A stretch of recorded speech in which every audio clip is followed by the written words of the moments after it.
გამარჯობა ძვირფასო ტელემაყურებლებო. ეთერშია გადაცემა ნაცნობი სახეები. ჩვენი გადაცემის სტუმარი გახლავთ თქვენთვის საინტერესო პიროვნება. მის მომხიბლობის ტიტულის მფლობელი ბელა ტალახაძე. ვისაც გაინტერესებთ მისი ცხოვრებისა და მოღვაწეობის შესახებ, აუცილებლად გვიყურეთ. ბლიც ანკეტა. ზოდიაქოს ნიშანი მორიელი, საყვარელი ქალაქები გორი და ბათუმი, ჰობი ცურვა, საყვარელი მწერლები ვაჟა ფშაველა და შოთა რუსთაველი, საყვარელი საჭმელი ხინკალი და მწვადი, წელიწადის საყვარელი დრო, ზაფხული, საყვარელი ფერები, თეთრი და ვარდისფერი, ფრაზა, რომელსაც ხშირად იმეორებს, მოექეცი სხვას ისე, როგორც გინდა რომ შენ მოგექცნენ. ბიოგრაფიული შტრიხები. ბელა ტალახაძე დაიბადა ქალაქ გორში 1999 წლის 4 ნოემბერს. სწავლობს გორის მე-13 საშუალო სკოლის მე-11 კლასში. ჰყავს მშობლები და 2 და. იგი მე-11 კლასის მოსწავლეა, უყვარს სპორტი, გატაცებულია კალათბურთით, უყვარს თავდაბალი და შრომისმოყვარე ადამიანები, არის საკმაოდ დამოუკიდებელი.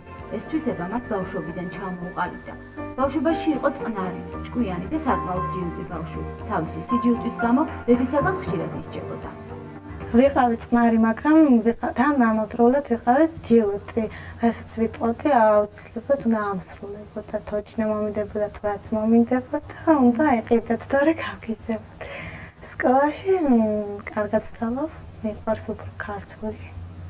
ბელა ძალიან საინტერესო ბავშვი იყო, კურიოზებით სავსე რო იტყვია. ამასთან ერთად ძალიან თბილი, ძალიან ისეთი რა ვიცი, მოსიყვარულე და იმასაც დავამატებდი, რომ ძალიან ჯიუტი და ჯიქი ბავშვი იყო. რაში გამოიხატებოდა ეს სიჯუტე? რაში გამოიხატებოდა და რამეს რომ მიტყოდა და არ შეუსრულებდით, რა ვიცი, მთელი დღე იტირებდა ალბათ. ერთხელ კი არა საერთოდ დენი რო ჩაქრებოდა დაუშვათ, იმაზე ატყდებოდა, გინდა თუ რა აანთეთო. რა საერთოდ რას მოიფიქრებდა რაღაცას ისეც. მე ამის გამო ისჯებოდა, სჯიდი და ესეც არ მოსწონდა მე. მე რო დაფიქრდებოდა, მოვიდოდა და მეტყოდა, დედიკო, იცი, მე შენი საქციელი არ მომწონს. აი ასე მეტყოდა ხოლმე. ჩამეხუტებოდა, პატიებას მთხოვდა, პატარა იყო, მაგრამ ისეთი ესმოდა, რასაც აკეთებდა, გრძნობდა თავის დანაშაულს. და შეეხება სკოლის პერიოდს და ახლა უკვე როგორ შეაფასებდით, როგორია ის თქვენი თვალი დანახული დადებითი უარყოფითი თვისებებით? სკოლაშიც ძალიან აქტიური ბავშვი იყო. აი, მინდა ვთქვა, რომ გამორჩეული რა კლასი მიყავდა. და რავი, თუ რამე მონიზება ტარდებოდა, თუ რამე იყო სკოლაში, ისეთი ბელა იყო წამყვანი და აქტიური ბავშვი იყო ძალიან. მის საქართველოს ტიტულის მოსაპოვებლად უკვე მე-4 წელია, რაც ჩვენი რეგიონი და ლამაზი გოგონები მონაწილეობენ. წელსაც ტრადიცია არ დაირღვა და მასში შიდა ქართლიდან 2 გოგონამ, ბელა ტალახაძემ და მარი მაკაროვამ მოსინჯეს თავიანთი ძალები. ყველა ქალს განუმეორებელი ხიბლი აქვს, ამიტომაც ძალიან რთული იყო ჟიურისათვის არჩევანის გაკეთება. საამაყუარომ ბელა ტალახაძე 16 წლის გოგონამ ამ კონკურსზე მოიპოვა მის მომხიბლობის ტიტული, თუმცა ამ ტიტულამდე იგი ბევრს ვარჯიშობდა, უწევდა განსაკუთრებულ დიეტაზე ყოფნა და შედეგმაც არ დააყოვნა. რას ნიშნავდა შენთვის მის მომხიბლობის ტიტული? უფრო მეცელოდი, ბელა საინტერესოა და საერთოდ როგორ შეაფასებდი, ჟიური რამდენად ობიექტური იყო? ჟიური იყო ობიექტური, საკმაოდ და მე ძალიან გამეხარდა. მადლობელი ვარ ძალიან. და შთაბეჭდილებები როგორი იყო თვითონ კონკურსამდე და კონკურსზე, ანუ სცენაზეც? ძალიან კარგი შთაბეჭდილებები. მანამდეც და სცენაზეც. თვითონ რომ გამოგვაცხადეს მის მომხიბლობა რომ გახდი, აი ეს ემოცია მაინტერესებს. ეს გრძნობა იყო ძალიან კარგი, ვერ აღწევს. ელოდი? არ ველოდი. ბელა მშობლებთან ერთად სოფელ ორთაშენში ცხოვრობს. სწორედ მასთან სტუმრად ყოფნისას გავიცანით მარი მაკაროვაც. იგი მე-11 კლასის მოსწავლეა. გორში შარშან ჩატარებულ სილამაზის კონკურსზე მიენიჭა მის ელეგანტურობის ტიტული. არის მშვიდი და მიმტევებელი ადამიანი. ოცნებობს მიაღწიოს წარმატებას, რომ ახლობლები მისით ამაყობდნენ. მივედი ბოლო კასტინგზე და იქ ამირჩიეს და მე გავედით კონკურსზე. და კონკურსის შედეგები? კონკურსის შედეგები მე ვერაფერში გავედი, იმიტომ რომ ვიცოდი, რომ ყველაზე დაბალი ვიყავი მე და ეგ იყო ჩემი მინუსი. მაგრამ მაინც სურვილი ქონდა რომ მონაწილეობა მიგეყო, ხო? კი, სურვილი შთაბეჭდილებით დაბრუნდი ბათუმიდან. ძალიან კარგი იყო და რავი, აი ვერ ავხსენ. ძალიან კარგი დრო გავატარეთ. აპირებ თუ არა საომავლოდ რომ მიიღო მის საქართველოზე მონაწილეობდა თქვათ აი სამოდელო საქმიანობა რომ გააგრძელო. სამოდელო საქმიანობა ჩემ ბავშვობის ოცნება იყო და ნუ ამის რო და ეს ოცნება მის საქართველოზეც გავედი და გაგრძელებას ვაპირებ. ბავშვობიდან მინდოდა რომ მოდელი ვიყოფილიყავი და ვაპირებ. სილამაზის კონკურსის პოპულარობა დღითიდღე იზრდება ჩვენს ქვეყანაში. წელს შიდა ქართლის სხვადასხვა მიზეზების გამო მის შიდა ქართლის კონკურსი ვერ ჩატარდა. თუმცა იმით ცენტრის რეგიონალური წარმომადგენლები იმედოვნებენ, რომ მომავალ წელს გაზაფხულიდან დაიწყებენ აქტიურ მზადებას და ჩვენს გოგონებს საშუალება კვლავ მიეცებათ წარმატებულად გამოავლინონ თავიანთი შესაძლებლობები. დავიწყებ გოგოებიდან, რა თქმა უნდა, ეს გოგოები შარშანდელი ჩვენი მის შიდა ქართლის კონკურსის მონაწილეები გახდათ. ორივე ნომინანტები, ბელა გახდა მის მოდელი და მარი მის ელეგანტურობა. ნუ ამათ კრიტერიუმებს რაც შეეხება, ეს უკვე გამოვერთა 2 წელი ამ ბავშვებთან ერთად მუშაობთ.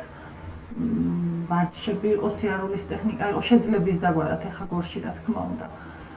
და ნუ აქედან უკვე ეს ბავშვები თვითონ იასაც მოეწონა, ვიცოდით, ჩვენთვისაც უკვე გამორჩეული ბავშვები იყვნენ და შარშან ასაკის გამო სხვათა შორის ვერ მოხვდნენ მის საქართველოს, თორე კასტინგზე გიყავდა წაყვანილები და წელს უკვე მე და თეა ისე იმედიანად ვიყავით, რომ ორივე აუცილებლად მოხდებოდა მის საქართველოს. არც უფიქრია, როგორც კი გაიარეს ლალი მაშინაც ვერ იყო მიზეზების გამო, რომელიც თქვით და არც უფიქრია ეგრევე პლუსები დაუსვა, ხო ესე მე ხო გიყვებოდი. არამედ ობიექტური მე ველოდი რომ ესე იქნებოდა, მე და ლალის ნალაპარაკები გქონდა, ერთადერთი მარის მინუსი არის ის, რომ უბრალოდ დაბალია შედარებით რა, ეხა დაბალი გოგოა რა მშვენიერი გოგოა, მაგრამ ბელასგან და კიდევ ერთი მინდა გითხრათ, რომ ბელა უფრო მეც მიაღწევდა ის 4 თვე რო არა რა 17 წლამდე. ეს უკვე პირადად მე თვითონ პირად საუბარში უკვე მითხრეს, რომ იმის გამო რომ გამხდარიყო ან ვიცემისი ან მის საქართველო ან მეორე, ვერსად ვერ წავიდო და მაგის გამო მოხდა ისე, რომ იმიტომ რომ მელაპარაკდნენ ჩვენ მედალალი არ ვიყავით იგივე სუბიექტური მიზეზების გამო, მაგრამ მე რომ მითხრეს, რომ სცენაზე ისეთი იყო, ნუ სულ ყველა სჯობდაო რა, აბსოლუტურად და მე დარწმუნებული ვარ, იმიტომ რომ ჩვენ მედალანი ვიცით როგორ გამოიყურება ბავშვი სცენაზე შარშანდელი მის ქართლის მერე და ამიტომ ვიცოდი რომ ესე იქნებოდა რა. რო გითხრათ რომ რაღაც აი 99% ვიცოდი რომ იქნებოდა ეს. და მაინტერესებს საომავლოდ ჩატარდება თუ არა მის შიდა ქართლის აქედანვე როგორ ფიქრობთ ახლა ეს მოწყურებულები ჩვენ მომავალს არაფერს არ გავაკეთებ. ამ ბავშვის ორივე ბავშვის მონაწილეობა წარმატება. დიდი სული ჩაგვერა რო იტყვიან და ალბათ ერთი სული გვაქვს როდის მოახლოვდება აუცილებლად უკვე გაზაფხული აქტიურად ჩავერთობით ხოლმე და დავიწყებთ კონკურსის აუცილებლად ჩატარდება კონკურსი. მადლობა თქვენ რომ ყურადღებას გვაქცევთ ყოველთვის და არაფერი არ გამოგიტოვია თქვენს უყოლას. მადლობა თქვენ. მადლობთ. ბელა ტალახაძე თავისუფალ დროს ოჯახურ გარემოში ნათესავებთან და მეგობრებთან ერთად ატარებს. უყვარს პიანინოზე დაკვრა და მხიარულება. დედას ყველანაირად ეხმარება საოჯახო საქმიანობაში. უყვარს სამზარეულოში ფუსფუსი. ამ კონკურსის შემდეგ იგი უფრო პოპულარული გახდა, თუმცა ჯერ დაოჯახებაზე არ ფიქრობს. ოჯახის წევრები ბათუმში კონკურსის მსვლელობისას მასთან იყვნენ და გულშემატკივრობდნენ. მისი მიღწეული შედეგით ისინი აღფრთოვანებას ვერ მალავენ ჩვენთან საუბარში და იმედოვნებენ, რომ ის კვლავ დიდ წარმატებებს მიაღწევს. რაც შეეხება უკვე მის ამ საქმიანობას, რაც შეეხება უკვე მის საქართველოს კონკურსში მონაწილეობას, თქვენ როგორ შეხვდით და რამე წინააღმდეგობა ხო შეუდგებთ? არა, პირიქით ძალიან გამეხარდა და რაც შემეძრო ხელს უწყობდი, რომ ბავშვი წამოჩენილიყო და მიაღწია რაღაც თავის დასახული მიზანს.